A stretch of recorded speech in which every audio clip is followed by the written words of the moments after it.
Welcome to RTV. నేను మీ గయాజ్ని. రాష్ట్రంలో విద్యాసంస్థలు ఒక వ్యాపారంగా మారిపోయింది. అయితే ఇటీవల కాలంలో చూసుకుంటే విద్యాసంస్థలో విద్యార్థుల ఆత్మహత్యలు కూడా పెరిగిపోయినాయి. ఫీజులు కూడా అధికంగా వసూలు చేయడము, నిబంధనలకు విరుద్ధంగా విద్యాసంస్థలు నడుస్తున్నాయి. ఈ నేపథ్యంలోనే రాష్ట్రంలో ది పేరెంట్స్ అసోసియేషన్ అనే ఒక సంస్థ కూడా దీని మీద పోరాటేందుకు బీజం పడింది. ప్రస్తుతము ది పేరెంట్స్ అసోసియేషన్ రాష్ట్ర అధ్యక్షుడు శిఖరం నరహరి ప్రస్తుతం మనతో ఉన్నారు. ఆయనతో మాట్లాడదాం. నరహరి గారు నమస్తే. నమస్తే. చెప్పండి, అసలు అంటే విద్యాసంస్థ ఒక వ్యాపారంగా మారింది. అదేవిధంగా సూసైడ్లు, విద్యార్థులు ఏదో ఒక ప్రాంతంలో రోజు ఎక్కడో ఒకటి జరుగుతున్నాయి ఇలాంటి ఘటనలు.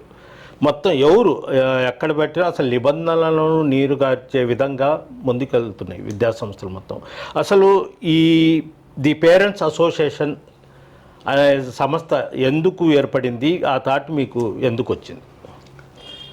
ముందుగా మీకు అందరికీ పేరెంట్స్ అసోసియేషను తరపున అభినందనలు తెలియజేస్తున్నాం. ఈ అవకాశం మాకు ఇచ్చిన దానికి. ఈ అసోసియేషను ప్రధానమైన ఉద్దేశం ఏర్పాటుకు సంబంధించి దేశంలో ఇతర రాష్ట్రాల్లో పేరెంట్స్ అసోసియేషను ఏర్పాటు చేసి నడుపుతున్నారు. అయితే అంత యాక్టివ్గా లేవు. కాకపోతే మన జిల్లాకు సంబంధించి ఇక్కడ మొట్టమొదటిగా బీజం పడిందనే చెప్పచ్చు. అనేక ఉద్యమాలకి నెలవైనటువంటి నెల్లూరు జిల్లాలోనే ప్రప్రథమంగా ప్రారంభమైంది. కరోనా అనంతరం ఫీజుల విషయంలో ఫీజులు చెల్లించినటువంటి దాదాపు 40-45 మంది విద్యార్థులు నారాయణ జూనియర్ కళాశాలకు సంబంధించి ఫీజులు చెల్లిస్తే మీరు ఫీజులు చెల్లించలేదని చెప్పి తల్లిదండ్రులందరినీ కూడా ఆ పిల్లల్ని ఇబ్బంది పెట్టడం, తల్లిదండ్రుల్ని ఇబ్బంది పెట్టడం జరిగింది. ఆ సందర్భంలో అంటే నారాయణ విద్యా సంస్థలు, ఓకే, నారాయణ జూనియర్ కళాశాలలో చదివే వీళ్ళేమో ఫీజులు కట్టారు, రసీదులు ఉన్నాయి. ఆ రసీదులు మావి కావదని చెప్తారు వాళ్ళు. ఏదేమైనా కానీ ఒక సంస్థలో పనిచేసేవాళ్ళు ఫీజులు కట్టించుకున్నటువంటి తరుణంలో ఏ రసీదు వాటికి సంబంధించి ఆ సంస్థకు సంబంధించినటువంటి వ్యక్తులు ఎవరిచ్చినా కానీ అది ఆ విద్యా సంస్థకు సంబంధించినటువంటిది అనేది చట్టపరమైనటువంటి అంశం. వాళ్ళు దానికి ఒప్పుకోలేదు. మీరు ఫీజులు చెల్లించాల్సిందే, మాకు సంబంధం లేదు, ఆ వ్యక్తులతో మాకు సంబంధం లేదని. దాని మీద మేము కేసు కూడా ఆ వ్యక్తి మీద పెట్టాము, సంస్థ మీద కూడా పెట్టాము. సంస్థే బాధ్యత వహించాలా, అక్కడ పనిచేసేటటువంటి వ్యక్తులు ఈ పిల్లల దగ్గర ఫీజులు, తల్లిదండ్రుల దగ్గర ఫీజులు వసూలు చేశారని. అక్కడి నుంచి తర్వాత హ్యూమన్ రైట్స్ కమిషన్ దృష్టికి రాష్ట్ర విద్యాశాఖ మంత్రి అందరికీ పోయాం. తర్వాత విద్యార్థి తల్లిదండ్రులతో నారాయణ యాజమాన్యం కూర్చొని మాట్లాడుకొని తమ తప్పు, అదేవిధంగా తల్లిదండ్రులు మేము ఆన్లైన్లో ఫీజులు వసూలు చేస్తాం కాబట్టి మీరు ఆన్లైన్లోనే ఫీజులు కట్టుండాల్సిందే అనే వాళ్ళ మధ్య ఒక మంచి వాతావరణంలోనే చర్చ జరిగింది. దానికి సంబంధించి పూర్తి బాధ్యత మేమే వహిస్తామని చెప్పి ఫీజులు మినహాయింపు కూడా చేశారు. అది ప్రారంభం. దాదాపు 43 మంది విద్యార్థులు సంబంధించి విద్యార్థి తల్లిదండ్రులు అనుభవించినటువంటి బాధల్లో నుంచి ప్రారంభమైంది ఈ పేరెంట్స్ అసోసియేషన్. తదుపరి కాలంలో అనేక మంది దీన్ని ఏవైనా సరే పేరెంట్స్ అసోసియేషన్ ఇప్పటి వరకు ఆంధ్ర రాష్ట్రంలో లేదు, దీన్ని ప్రారంభిస్తాం అనేది అన్ని జిల్లాల్లో ఉన్నటువంటి మిత్రులు, ముఖ్యంగా నేను అప్రిషియేట్ చేయాల్సిన అంశం జర్నలిస్టు మిత్రులందరూ కూడా ప్రోత్సహించారు. ఎందుకంటే వాళ్ళ బిడ్డల్ని చదివించుకునేటటువంటి క్రమంలో ఎదురవుతున్నటువంటి సమస్యలు, వాళ్ళు నిత్యం చూస్తున్నటువంటి సమస్యలు, ఇవన్నీ కూడా ఒక ప్రోత్సాహాన్ని ఇచ్చాయనేది దీనికి విజయవాడలో ఉండేటటువంటి జర్నలిస్టు, సీనియర్ జర్నలిస్టులు, స్టేట్ బ్యూరో రిపోర్టర్లు వీళ్ళందరూ కూడా ఎంకరేజ్ చేశారు. ఈ జిల్లాలోకి సంబంధించి అనేక మంది మా Ranji trophy cricket player Kotareddy గారు కానీ ఇతర మిత్రులందరూ కూడా. కోటారెడ్డి గారు అంటే న్యాయవాది కాబట్టి సలహాలు, సూచనలు ఆయన మా గౌరవాధ్యక్షుడిగా ఆయన ఉంటూ ఉన్నారు. ఆయన కూడా అనేక సమస్యల్ని అతని దృష్టికి వచ్చినవి పరిష్కారం చేస్తున్నారు. అట్లానే అనేక మంది రాజకీయంగా ఉండేవాళ్ళు కూడా, రాజకీయాల్లో వివిధ రంగాల్లో ఉన్న వాళ్ళు, వివిధ పార్టీలతో సంబంధాలు ఉన్నా కానీ వాళ్ళు కూడా ఒక విద్యార్థికి సంబంధించి ఒక బిడ్డకు సంబంధించి తల్లిదండ్రులుగా వాళ్ళ బాధలు అనుభవిస్తున్నారు కాబట్టి చూశారు. అదేవిధంగా వాళ్ళు కూడా ఎంతో కొంత అనుభవించారు. వాళ్ళ దృష్టికి కూడా అనేక సమస్యలు వచ్చినాయి. వాళ్ళు కూడా ఈ ఉద్యమాన్ని ముందుకు అంటే తీసుకోవాలి. ఇప్పుడు ది పేరెంట్స్ అసోసియేషన్ అనేది పెట్టారు కదా జిల్లా. ఇప్పుడు నెల్లూరు జిల్లా వచ్చి కె శ్రీనివాసరెడ్డి అధ్యక్షుడు, అట్లా జాయింట్ సెక్రటరీ ట్రెజరీ మొత్తం ఇది అక్కడి నుంచి ప్రారంభమైంది. కరోనా తర్వాత 22లో మేము దీన్ని సొసైటీగా రిజిస్ట్రేషన్ చేసాం. దీని ఒక పకడ్బందీగా ఉండాలి. ఎందుకంటే ప్రైవేటు విద్యా సమస్యలు కానీ ప్రభుత్వ రంగంలో ఉండేటటువంటి సమస్యలు ఎదుర్కొనేటువంటి క్రమంలో మనం కూడా చట్టబద్ధంగా ఉండాలనేటటువంటి దీంట్లో దీన్ని సొసైటీగా 22/6లో దీన్ని రిజిస్ట్రేషన్ చేసాం. రిజిస్ట్రేషన్ చేసిన తర్వాత ఇది మొత్తం రాష్ట్రంలోని అన్ని జిల్లాల్లో దాదాపు 45,000 మంది మా వాట్సాప్ గ్రూప్ సభ్యులుగా ఉన్నారు. అదేవిధంగా అనేక పార్టీలకు సంబంధించి ఇది రాజకీయ పార్టీలకు కానీ ఇతర ఎటువంటి వీటికి సంబంధం లేనటువంటి ఒక ప్యూర్ ఆర్గనైజేషన్గా ప్యూర్ ఆర్గనైజేషన్గా నడుపుతున్నాం. దీంట్లో మొత్తం 26 జిల్లాలకు కొత్తగా ఏర్పడిన 13 జిల్లాలు ఆ రోజు, ఈరోజు 26 జిల్లాలకు సంబంధించి మనం విస్తరించాం. అట్లానే తెలంగాణ రాష్ట్రంలో కూడా ఇతర పక్క రాష్ట్రాలు కూడా ప్రారంభించమని చెప్పి వాళ్ళ రాష్ట్రాల్లో కర్ణాటక కానీ తమిళనాడు కానీ ఇతర రాష్ట్రాల్లో వాళ్ళు కూడా ముందుకు వచ్చారు. కాకపోతే మాకున్నటువంటి సమయం మాకున్నటువంటి వీటిని రీత్యా కొంత ప్రయత్నం అయితే చేస్తున్నాం. దాన్ని ఖచ్చితంగా దీన్ని దేశవ్యాప్త ఉద్యమంగా తీసుకుపోవాలనే ఆలోచన కూడా మాకుంది. ఒకటి నారాయణ గారి ప్రధానంగా ఏంటంటే ప్రభుత్వ నిబంధనల ప్రకారము బోర్డుల మీద మాత్రము ఫీజులు ఎంత వసూలు చేయాలనేది ఉంది. అప్పుడు వైఎస్ఆర్సీపీ ప్రభుత్వంలో కూడా ముఖ్యమంత్రిగా ఉన్న జగన్మోహన్ రెడ్డి కూడా ప్లే బోర్డు వేయాలి ఇదని చెప్పారు. అయితే అధిక ఫీజులు వసూలు చేస్తున్నారు. దాని మీద మీరు ఎలాంటి ఫైట్ చేయబోతున్నారు? ఇప్పుడు అక్కడి నుంచి మేము ఈ ఫీజులకు సంబంధించి ప్రైవేటు విద్యా సంస్థలకు సంబంధించి ఫీజుల వసూలుకు సంబంధించి మేము అప్పుడున్నటువంటి ప్రభుత్వం దృష్టికి కూడా అనేక సమస్యలను తీసుకుపోయాం. ఈ ఫీజులు వసూలు అంతకుముందు అనేక విద్యార్థి సంఘాలు అనేక స్వచ్ఛంద సంస్థలు ఫీజుల నియంత్రణకు సంబంధించి వాళ్ళు అనేక ఉద్యమాలు నడిపినటువంటి క్రమంలో కోర్టులు ఇచ్చినటువంటి సుప్రీంకోర్టు కానీ హైకోర్టులు ఇచ్చినట్టు మన రాష్ట్ర హైకోర్టు ఇచ్చినటువంటి తీర్పులు వీటన్నిటి సారాంశం ఏదైతే ఫీజులు వసూలు ఇంత మాత్రమే వసూలు చేయాలి ప్రైవేటు విద్యా సంస్థల్లో అనేది దానికి చైర్మన్గా డిఎఫ్ఆర్సి కమిటీ ఒకటి ఉంది. జిల్లా కలెక్టర్ గారు చైర్మన్గా, డిఈఓ గారు, అదేవిధంగా డిఈఓ గారు ఇతర విద్యా శాఖ అధికారులు వీళ్ళందరూ కూడా దీంట్లో భాగస్వాములు అవుతారు. అదేవిధంగా వీళ్ళు జనవరి ముందుగానే ప్రతి ప్రైవేటు విద్యా సంస్థల్లో ఒక అక్కడ ఉండేటువంటి మేనేజ్మెంటు, అక్కడ ఉండేటువంటి అధ్యాపకులు, విద్యార్థి తల్లిదండ్రులతో కమిటీ ఒకటి ఏర్పాటు చేయాలి. దాంట్లో ఇతర ప్రజా సంఘాల వాళ్ళు కూడా అంటే స్కూల్ కానీ కాలేజీలు కానీ పేరెంట్స్ కమిటీ ఉండాలి. ఆ కమిటీలో ఆ స్కూలు ఈ సంవత్సరం ఎంత ఖర్చు అయింది, జీతభత్యాలు కానీ స్కూల్ నడిపేటటువంటి క్రమంలో అయినటువంటి ఖర్చులు నెక్స్ట్ ఇయర్కి తగ్గడమా లేక పెంచడమా అనేది ఆ కమిటీలో నిర్ణయించి ఆ కమిటీ ఒక రెజల్యూషన్ చేసి ఆ రెజల్యూషను జిల్లా డిఎఫ్ఆర్సి కమిటీ దృష్టికి జిల్లా కలెక్టర్ గారి ఆధ్వర్యంలో చైర్మన్గా నడిచే దానికి ముందు పెట్టాలి. వాళ్ళు నిర్ణయించినటువంటి ఫీజు ఇది విద్యా సంవత్సరం ముందుగా జరగాల్సినటువంటి క్రమం. అనేక చట్టాలు ఉన్నాయి. జివో నెంబర్ 1 ప్రధానమైనటువంటి ఉమ్మడి రాష్ట్రం ఉన్నప్పటి నుంచి ఉన్నటువంటి జివో నెంబర్ 1. ఆ తదనంతరం 2009లో విద్యా హక్కు చట్టం 2009 పార్లమెంట్లో ఒక అత్యున్నతమైనటువంటి పార్లమెంట్లో నిర్ణయించినటువంటిది. దాదాపు 26 రాష్ట్రాల్లో దీన్ని ఇంప్లిమెంట్ చేస్తున్నారు. అదేవిధంగా ఇతర రాష్ట్రాల్లో కూడా మొత్తం దేశవ్యాప్తంగా ఇంప్లిమెంట్ చేయాలి. ఆ రూల్స్ రెగ్యులేషన్స్ ఆ నియమ నిబంధనలు అమలు చేయాల్సినటువంటి ప్రైవేటు విద్యా సంస్థలు అసలు ఎక్కడ కూడా విద్యార్థి తల్లిదండ్రులతో కమిటీ అనేది లేదు, సమావేశాలు లేవు.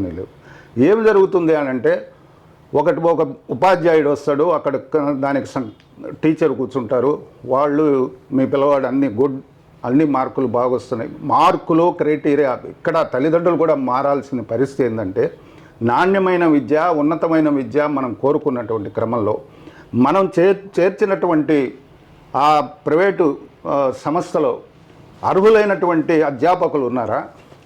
అదేవిధంగా ఏదైతే జీవో నెంబర్ 1 విద్యా హక్కు చట్టం 2009 నిబంధనల ప్రకారం అక్కడ ఉన్నటువంటి మౌలిక వసతులు కానీ అవి ఉన్నాయా అనేది, బోధన ఉన్నదా అనేది. ఇప్పుడు వాళ్ళు చెప్పేది ఏంటంటే, ఇప్పుడు రాజకీయ పార్టీలు కూడా ఈరోజు ఎట్లా మాట్లాడుతున్నాయంటే, కార్పొరేట్ విద్యా తరహా. మేము మొదటి ప్రశ్న అడుగుతున్నది ఇదే. అన్ని రాజకీయ పార్టీలకు సంబంధించి ప్రధానంగా అధికార చలాయిస్తున్నటువంటి రాజకీయ పార్టీ నాయకులకి, అక్కడ ఉండేటువంటి ఈరోజు పాలకులను కూడా మేము ప్రశ్నిస్తుంది, ఏమిటి కార్పొరేట్ తరహా విద్య? ఏంది మీరు చెప్పేటటువంటి ఏం మౌలిక వసతులు ఉన్నాయి? ఏ రకమైనటువంటి విద్యా చట్టాలని వాళ్ళు అమలు చేస్తున్నారు? బోధన ఉంది అని. మామూలుగా ప్రాథమిక స్థాయి నుంచి కూడా ఏదైతే ప్రభుత్వం నిర్ణయించినటువంటి ఎన్సీఆర్టీ సిలబస్కు సంబంధించినటువంటి కానీ, రాష్ట్ర ప్రభుత్వం విద్యాశాఖ నిర్ణయించినటువంటి సిలబస్ను మటుకే బోధించాలి. అట్లా కాకుండా ఆ సిలబస్ను పక్కన పెట్టి వాళ్లకు తోచింది ఏదైతే మార్కుల క్రైటీరియా, ఇక్కడ బిజినెస్ అనేది ఇక్కడ ప్రారంభమైంది. ఆ బిజినెస్ ఒరవడిలో ఈరోజు తల్లిదండ్రులు కూడా కొట్టుకోబోతున్నటువంటి పరిస్థితి ఉంది. మేము అదే చెప్తున్నాం తల్లిదండ్రులకి, మన బిడ్డ మానసికంగా, శారీరకంగా, ఆరోగ్యవంతంగా, ఉన్నతమైన నాణ్యమైన విద్య పొందాలి అని అంటే మనం ముందు మారాలి. మార్కులు అనేది ప్రధానం కాదు, మన బిడ్డ భవిష్యత్తు ప్రధానం. మన బిడ్డ సమాజానికి, దేశానికి ఉపయోగపడే పరిస్థితి, తన కుటుంబానికి ఉపయోగపడేటువంటి పరిస్థితి, ఆ విజ్ఞానాన్ని, అట్లాంటి విజ్ఞానాన్ని, అట్లాంటి శాస్త్రీయమైనటువంటి జ్ఞానాన్ని పొందేదానికి అవసరమైనటువంటి పద్ధతుల్లో మనం వాడిని ప్రోత్సహించాలి, వాడికి తోడ్పాటునివ్వాలి మన బిడ్డకి అనేది మేము చెప్తున్నది. అయితే తల్లిదండ్రుల్లో కూడా ఏమైందంటే, ఆ బిడ్డకి, పక్కనింటి బిడ్డకి అన్ని మార్కులు వచ్చాయి, నా బిడ్డకు రాలేదే అనేటటువంటి ఒక పోటీ. ఈ పోటీలో నుంచి, ఈ పోటీ వాతావరణం, ఈ మార్కులే ప్రధానం అనేటటువంటి పద్ధతి ఈరోజు దాన్ని మార్కెట్ చేస్తున్నారు. పూర్తిగా విద్య వ్యాపారమైనటువంటి పరిస్థితి. మేము ఇంకొక అంశం కూడా చెప్తున్నాం. ఇంతకుముందు 52% ప్రభుత్వ రంగంలో విద్యా సంస్థలుంటే 47% ప్రైవేట్ రంగంలో విద్యా సంస్థలు ఉండేది. ఈరోజు మారిపోయింది పరిస్థితి. ఈరోజు ప్రభుత్వ రంగంలో విద్యా సంస్థలు కొత్తగా ప్రారంభించేది లేదు. అక్కడ మౌలిక వసతులు కానీ, బోధన సిబ్బంది నియామకం, బోధనేతర సిబ్బంది నియామకం కూడా లేదు. ఎట్లయిందంటే, ఇప్పుడు ప్రైవేట్ రంగం ఈ రోజున విద్యను శాసించే పరిస్థితికి. ఒకటి ఇంతెందుకు, ఒకప్పుడు ఒక 20 సంవత్సరాల కిందట చూసుకుంటే సర్వోదయ కాలేజీ, విఆర్సి, వేణుగోపాల్ స్వామి ఎలా ఉండేవి? ఈ రోజు అదే మేము చెప్తున్నాం. ఈ నెల్లూరు నగరంలో 2 అసెంబ్లీ నియోజకవర్గాలు ఉన్నాయి. 2 అసెంబ్లీ నియోజకవర్గాల్లో ప్రైవేటు విద్యా సంస్థలు, అది 1వ తరగతి నుంచి, ఎల్కేజీ నుంచి 10వ తరగతి వరకు ఒకసారి పరిశీలన చేస్తే ప్రధానంగా అందులో ఇది ఒక హబ్బు. నెల్లూరు నగరం అనేది, నెల్లూరు జిల్లా అనేది విద్యా సంస్థలకి హబ్బు, ఒక మార్కెట్ హబ్ ఇది. ఇక్కడ 10 స్కూళ్ళు ఉంటే 30 స్కూళ్ళు ఈరోజు ప్రైవేటు విద్యా సంస్థలు ఉన్నాయి. నేను ఇంకొకటి ఉన్నత విద్యకు సంబంధించి చెప్పాను. ఇంటర్మీడియట్కి సంబంధించి ఇంత పెద్ద నగరం, 9 లక్షల మంది ఉండేటటువంటి ఈ నగరంలో నెల్లూరు సిటీలో ఒక co education college, KSC college ఉంది.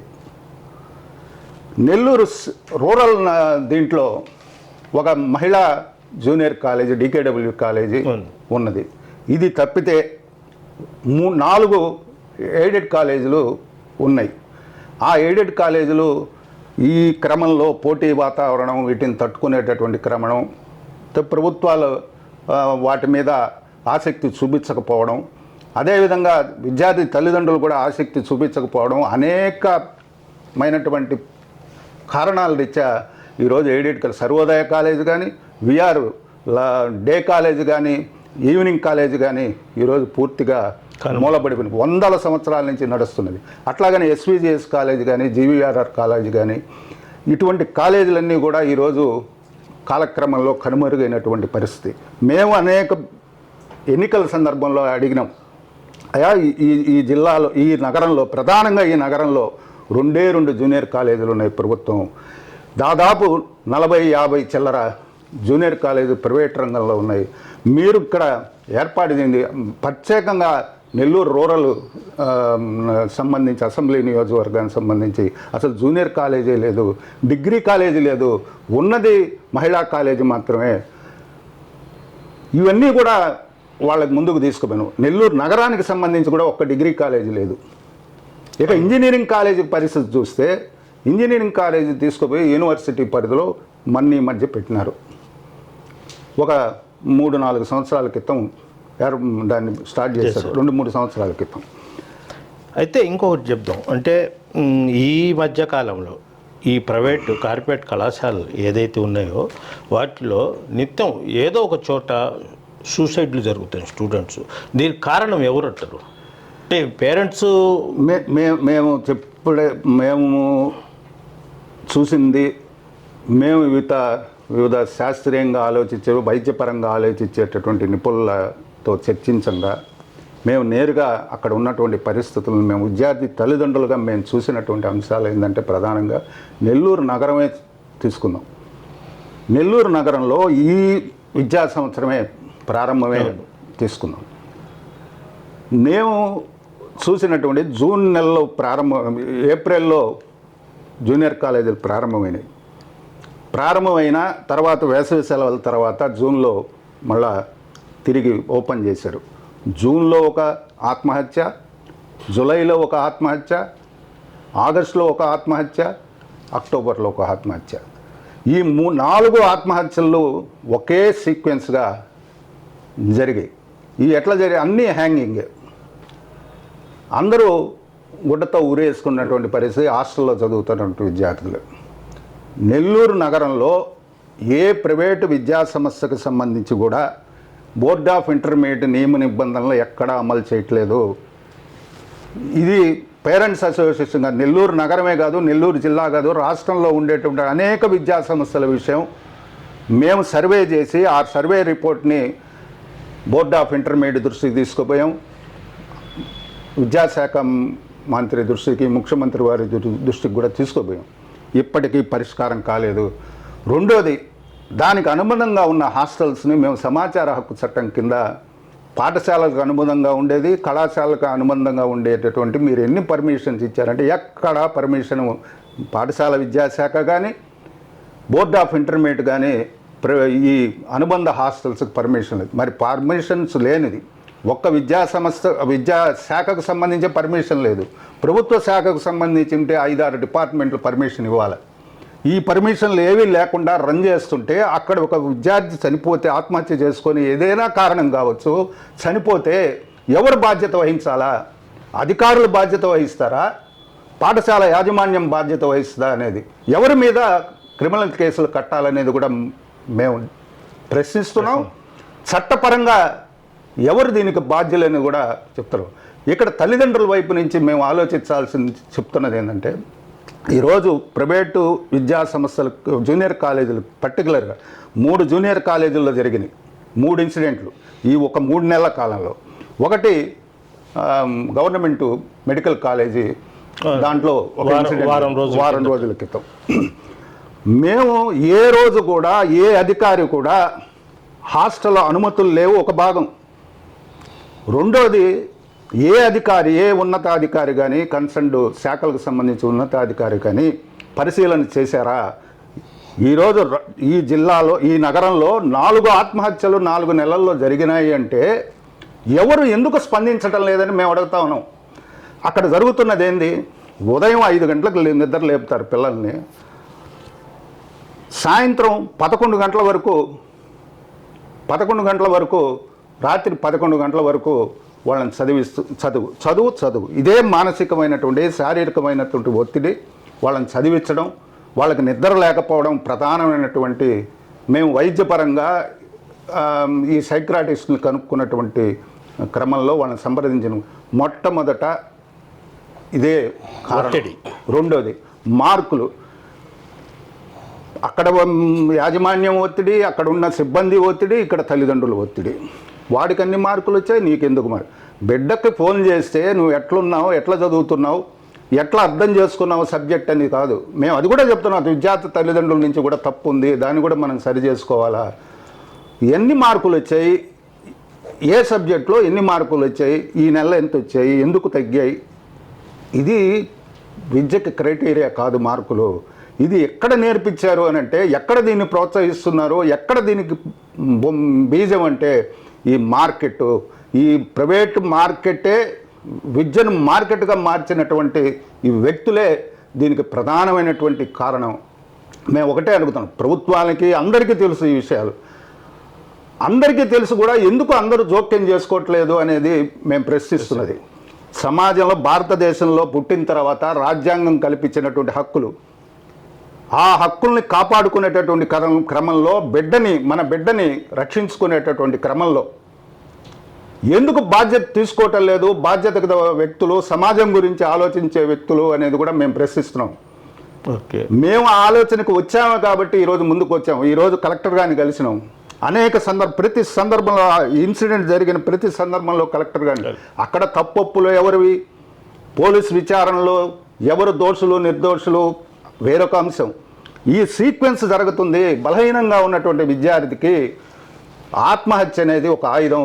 ఎందుకంటే హాస్టల్లో ఉన్నప్పుడు నలుగురు ఒక దగ్గర చేరతారు, నలుగురు ఒక దగ్గర చేరినప్పుడు అక్కడ ఆత్మహత్య జరిగిందంట, ఇట్లా హ్యాంగింగ్ చేసుకున్నారంటారు. ఎవరైతే బలహీనంగా ఉంటాడో, ఒత్తిడికి, మానసిక ఒత్తిడికి లోనవుతున్నాడో ఆ పిల్లవాడికి ఇది ఒక ఆయుధంగా దొరికింది. అందుకే ఆ సీక్వెన్స్ క్రమంలోనే, ఆ పరిణామ క్రమంలోనే ఈ ఆత్మహత్యలు 4 జరిగినాయి. మేము అందుకు కలెక్టర్ గారిని కూడా, కలెక్టర్ గారు సానుకూలంగా స్పందించారు. సమావేశం వేస్తాను, కమిటీ వేస్తానంటారు. మేము ఒకటే చెప్తున్నాం, బోర్డ్ ఆఫ్ ఇంటర్మీడియట్, పాఠశాల విద్యాశాఖ నియమ నిబంధనలు ప్రతి పాఠశాలలో, కళాశాలలో అమలు చేసేటట్టు చర్యలు తీసుకోవాలా. అనుమతి లేనటువంటి అనుమతి లేనటువంటి కాలేజీకి కన్సెంట్గా, ఆ పాఠశాలకు కన్సెంట్గా ఉన్నటువంటి హాస్టల్ని మీద సీజ్ చేయాలా. వాళ్ళ మీద క్రిమినల్ కేసులు, యాజమాన్యాల మీద చట్టపరంగా క్రిమినల్ కేసులు వేయాలా అనేది. అట్లానే కౌన్సిలింగ్ ప్రతి హాస్టల్కి సంబంధించి, అదేవిధంగా పాఠశాలలో కౌన్సిలింగ్ ఇప్పించాలా, కౌన్సిలర్స్ని ఏర్పాటు చేయాలా. ఇప్పుడు గవర్నమెంట్ హాస్పిటల్లో జరిగినటువంటి ఘటన, మేము కేర్ టేకర్లను పెట్టాము. కేర్ టేకర్ బాధ్యత ఏంది? ఎన్ఎంసి నియమ నిబంధనల ప్రకారం, అట్లానే హాస్టల్ నియమ నిబంధనల ప్రకారం ఎన్ఎంసి గైడ్లైన్స్ ఏంది? కేర్ టేకరే పూర్తిగా బాధ్యత. నా బిడ్డని మీకు అప్పచెప్పాను, ఆ బిడ్డ చదువుకునేదానికి బరువు బాధ్యతలన్నీ మీకు అప్పచెప్పాము. అది చూడాల్సిన బాధ్యత మీది. ఆ పాప ఎగ్జామ్కి రాకపోతే ఆ ఎగ్జామ్కు కండక్ట్ చేస్తున్నటువంటి అక్కడ ఉండేటటువంటి ప్రొఫెసర్లు కావచ్చు, ప్రొఫెసర్లు ఆ బిడ్డ రాలేదు అని చెప్తే, అప్పటి వరకు ఆ బిడ్డ ఎందుకు ఎగ్జామ్కి పోలేదు, ఎందుకు రూమ్లో ఉంది అనేది రూమ్ దగ్గరికి పోయి చెక్ చేస్తే అక్కడ అప్పటికే ఆ బిడ్డ ప్రాణం పోయింది. మేము ఒకటే అడుగుతున్నాం, నువ్వు తెలిసి చేసావో తెలియక చేసావో మేము దాన్ని ప్రశ్నించటలే. నీ బాధ్యత ఏంది? కాలేజీ టైంలో కాలేజీలో ఉండకుండా బిడ్డ అక్కడ ఉంటే ఎందుకుంది? ఆరోగ్యం బాగలేకుండా ఉందా, మరే ఇతర కారణాల రీత్యా ఉందా అనేది పరిశీలించాల్సిన బాధ్యత అక్కడ ఉండే. ఆ రకమైన శిక్షణ ఇక్కడ ఎక్కడుంది అంటున్నాం. మేము ప్రభుత్వ రంగాన్ని ప్రశ్నిస్తున్నామని కాదు, ప్రతి హాస్టల్లో ఎవరికి కూడా శిక్షణ లేదు. అక్కడ ఉండే కేర్ టేకర్లకు కానీ, వార్డెను, అక్కడ ఉండేటువంటి హాస్టల్ సిబ్బందికి కానీ ఎవరికి లేదు. ఇంకోటి, తిండి విషయంలో కూడా, వాళ్ళకి భోజన ఏర్పాట్ల విషయంలో కూడా ఈరోజు నెల్లూరు నగరంలో ఉండేటటువంటి వీళ్ళుగా హెల్త్ డిపార్ట్మెంట్ పరిశీలించాలి. ఎక్కడ పరిశీలించదు, ఫుడ్ ఇన్స్పెక్టర్ ఎక్కడ పరిశీలించడు. అది నికృష్టమైంది. తినేది అంతా పాపం బిడ్డలు, అది కూడా నికృష్టమైనటువంటి ఇది. అవును, మేము ఒకటే చెప్తున్నాం, మేము జిల్లా కలెక్టర్ గారిని కోరేది వెంటనే కమిటీ వేయాలా, విచారణ జరపాలా. రెండోది దీనికి సంబంధించి వీటిని వెంటనే ఆపేదానికి కలెక్టర్ గారు చర్యలు తీసుకోవాలా. అదేవిధంగా మేము అప్పీల్ చేస్తున్నది, ఇక్కడ ఉన్నటువంటి విజ్ఞులు, తల్లిదండ్రులు, మేధావులు, వైద్య సిబ్బంది అందరూ కూడా, వైద్యులు వీళ్ళందరూ కూడా ఈ నగరంలో ఆత్మహత్యలు, ఈ రాష్ట్రంలో మరొక ఆత్మహత్య జరగకుండా మన వంతు మనం ఆపేదానికి ప్రయత్నం చేస్తాం. అందుకు మాతో కలిసి రమ్మని చెప్పి పిలుపునిస్తాం. Okay, thank you. ఇది పరిస్థితి. అంటే ప్రైవేటు కళాశాలలు కావచ్చు, అదేవిధంగా గవర్నమెంట్ కళాశాలలు కావచ్చు. అయితే ప్రైవేట్ కళాశాలలో విద్య ఒక వ్యాపారంగా మారింది. అదేవిధంగా ఆత్మహత్యలు కూడా పెరిగిపోతున్నాయి. కనీసము దీని బాధ్యత వహించాల్సిన సంబంధిత అధికారులు మాత్రం నిమ్మకు నీరెత్తినట్లు వ్యవహరిస్తున్నారు. దీని మీద మేమైతే మా అసోసియేషన్ తరఫు నుంచి అయితే ఫైట్ చేస్తున్నాం. ఒక 2 రోజుల కిందట కూడా మొత్తం టోటల్ ఈ సమస్యలు, ఆత్మహత్యలు, అదేవిధంగా భోజన విషయాల మీద కూడా కలెక్టర్ దృష్టికి కూడా తీసుకుని పోవడం జరిగింది. కలెక్టర్ కూడా మనకు సహకరించే విధంగా మాట్లాడారు. టోటల్ మీద ది పేరెంట్స్ అసోసియేషన్ మాత్రము రాష్ట్రంలో ఎక్కడ ఏ విద్యాసంస్థలు ఎక్కడ అన్యాయం జరిగినా తాము ముందుంటామని కూడా నరహరి అయితే చెప్తున్నారు. వీడియో ప్రదీప్తో గయాజ్ RTV నెల్లూరు నుంచి. తెలుగులో ఫాస్టెస్ట్ న్యూస్ ఇప్పుడు కొత్త అవతారంలో 5 సెకండ్లోనే పూర్తి వార్తా సమాచారం మీ చేతిలో. సోషల్ మీడియా ట్రెండ్స్ మీ కళ్ళ ముందుకే live TV and voice search ఆప్షన్స్తో ఇప్పుడే డౌన్లోడ్ చేయండి. యాప్ లింక్ డిస్క్రిప్షన్లో ఉంది.